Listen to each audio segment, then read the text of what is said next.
Let's celebrate the magic of short stories and poems. They are truly magical, aren't they?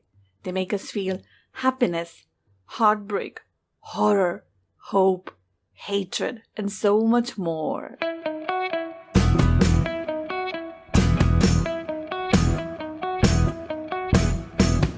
Namaste people. Welcome to Shweta's Basket, a weekly stories and poems podcast, and I'm your host, Shweta Singh.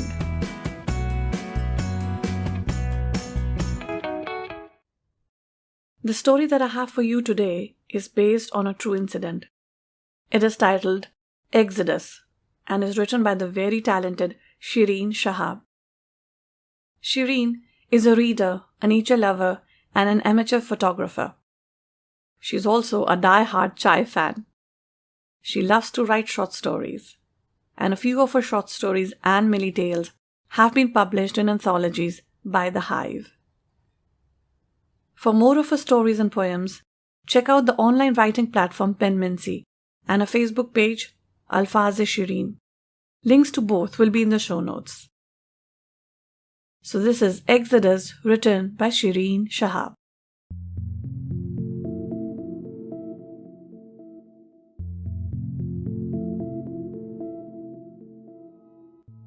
Mitti listened to the fading cries of the baby with apprehension. He had been crying for water for a long time now. His incessant cries had hardened her heart. It did not jump in her ribcage like a frightened doe anymore.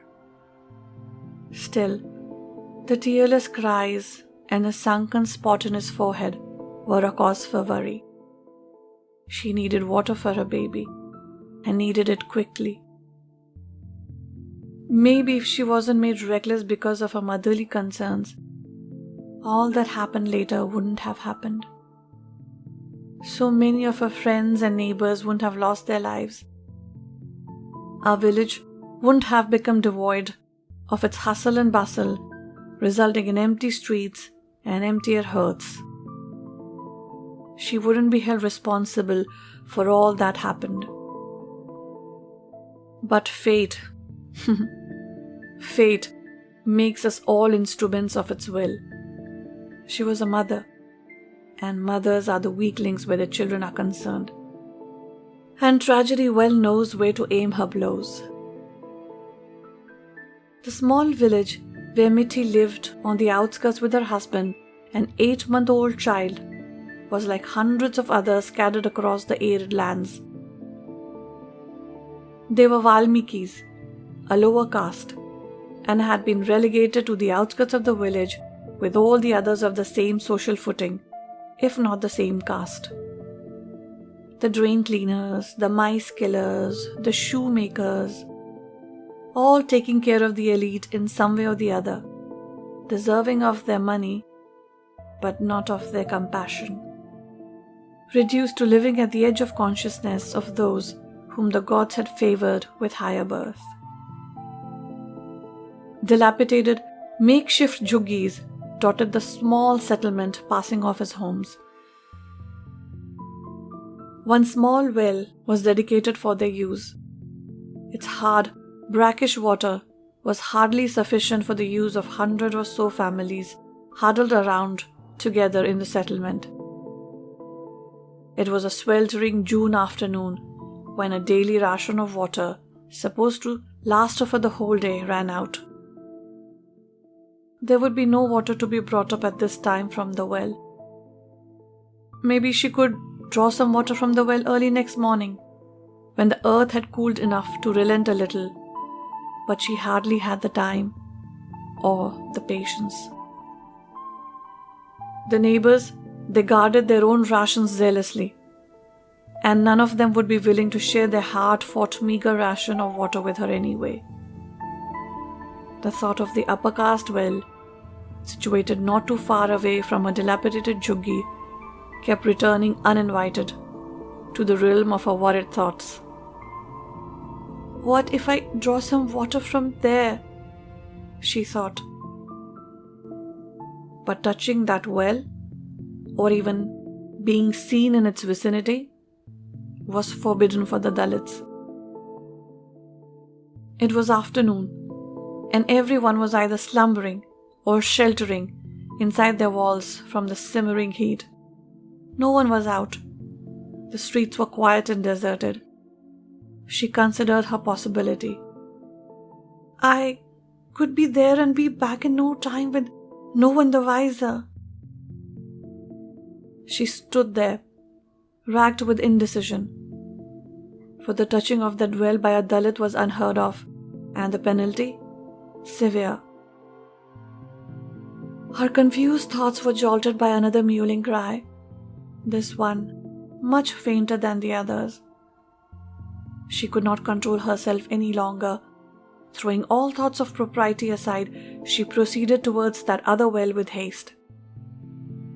It was only later, after everything had happened, that she wished she had not taken that hasty decision, for one life saved could hardly compensate for several that were lost to death. Meanwhile, Radhika, plump with youth and flush with recently experienced love, hastened along the same empty street, glancing around to see if anyone was there to witness her afternoon sojourn. She had slipped out of her home as soon as everyone was asleep.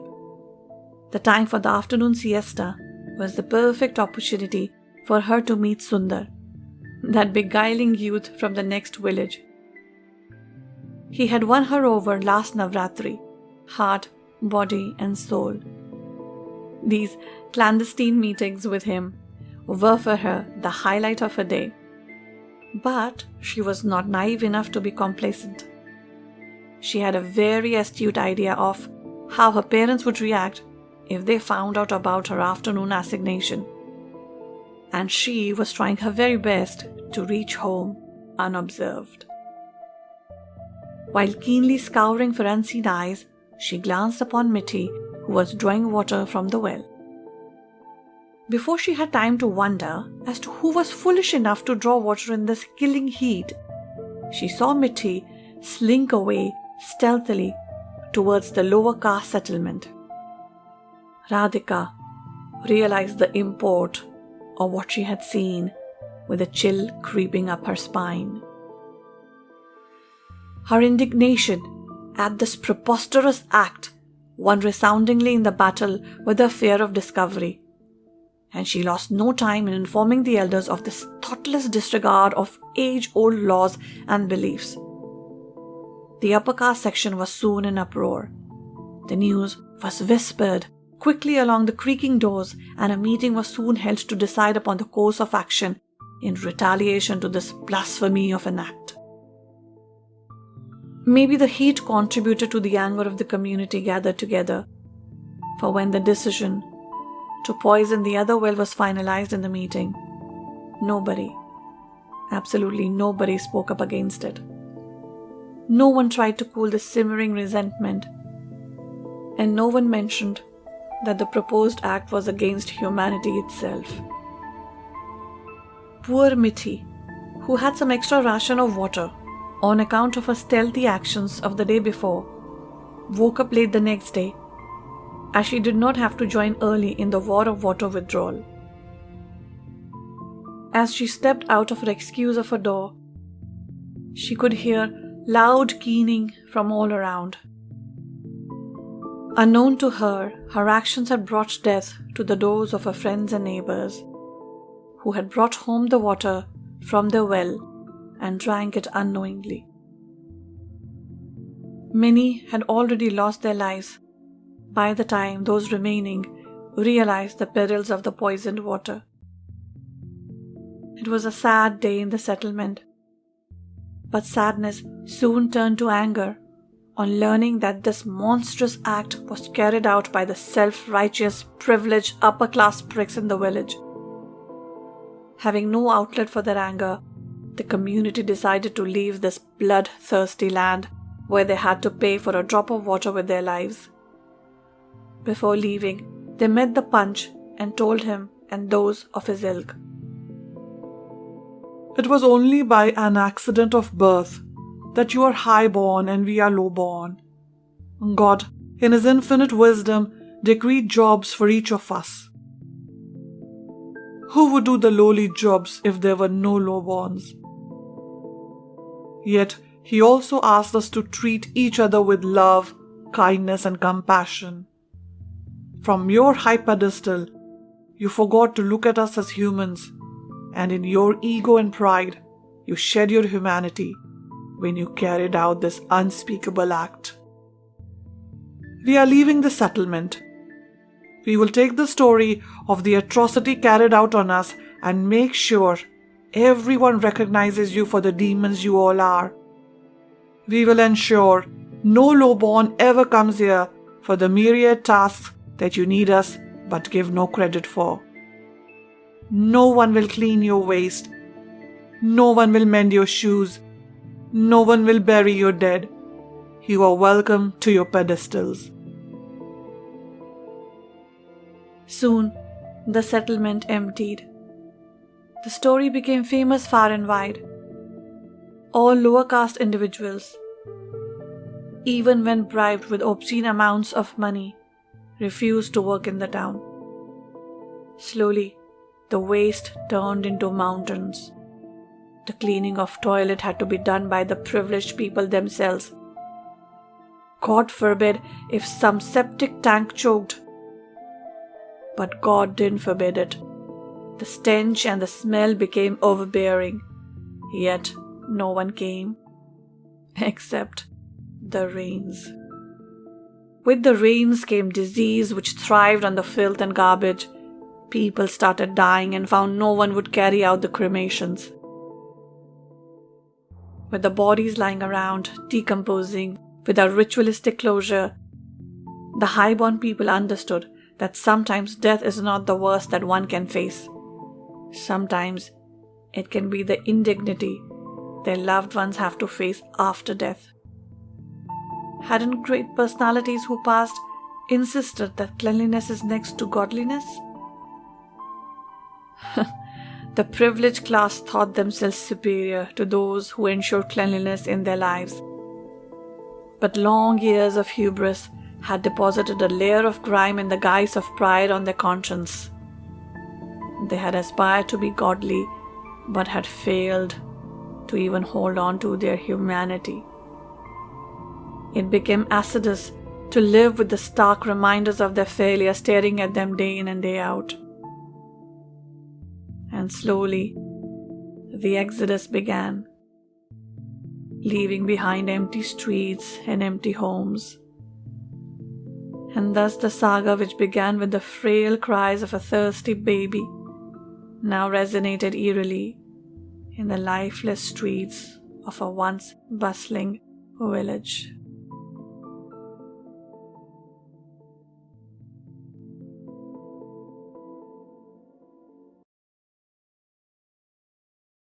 After I read the story, I had asked Sheerin what had inspired her to write this.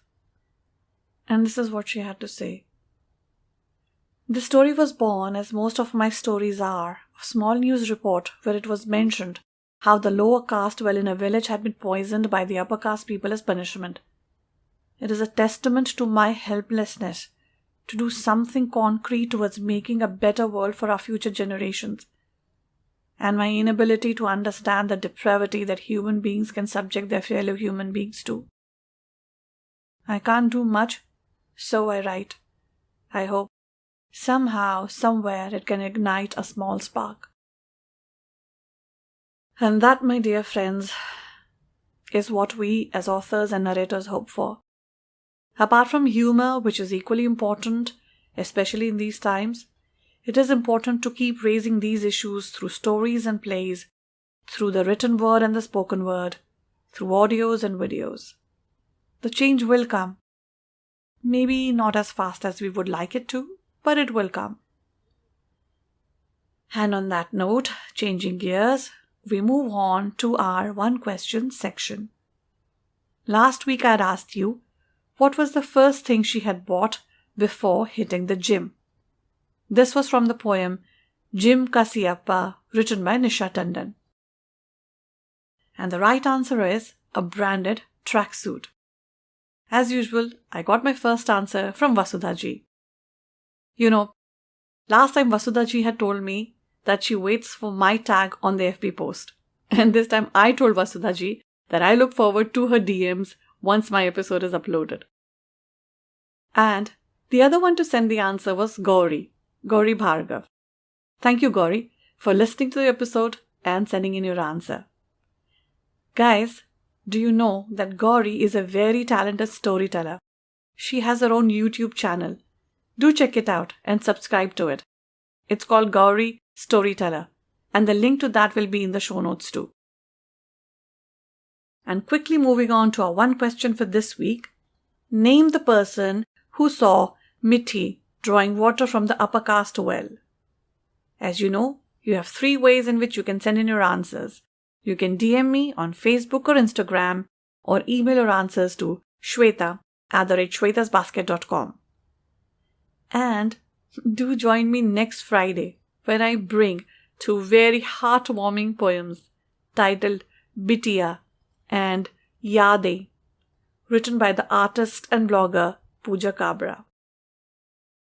And with that, guys, we come to the end of this episode. Do subscribe to my website www.shwetasbasket.com so that you're always up to date with what's new in the basket. And stories and poems are not the only things. You will find book, movie, and restaurant reviews in the basket too. And if you enjoyed this episode, then follow or like the podcast, share our episode on your timeline, and tag us, and recommend us to your friends. Help us reach more people. Shweta's Basket is available on 18 different platforms like Spotify, Apple and Google Podcasts, Gaana, JioSaavn, and others. We're also on YouTube. For the complete list, check out the show notes. And if you want to get in touch with me, I am on Facebook and Instagram, and my handle is Shweta's Basket. And guys, in this day and age, it's a good idea to have a website. So if you're thinking of having one, then listen on, because having a good-looking and professional website is just a click away. In the meantime, this is your host, Shweta Singh, signing off. Till we meet again on the air next Friday. Bye for now.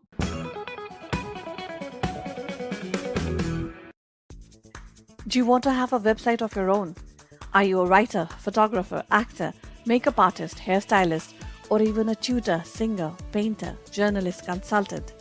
Or do you have your own cafe, restaurant, resort, holiday home, shop, small business, hospital, or even a blog, WordPress, or Blogspot account that you want to migrate to a good-looking website? Well, look no further. The geeks will help you, and you will find them in the Geeks Room at iTunes. Just click on the link in the episode description. Yes, it's that simple to have a website. My website is hosted and managed by them. And want to know what I love about them? They are professional, customer pleasers, straight talkers, and very confidently priced. So what are you waiting for? Your website is just a click away.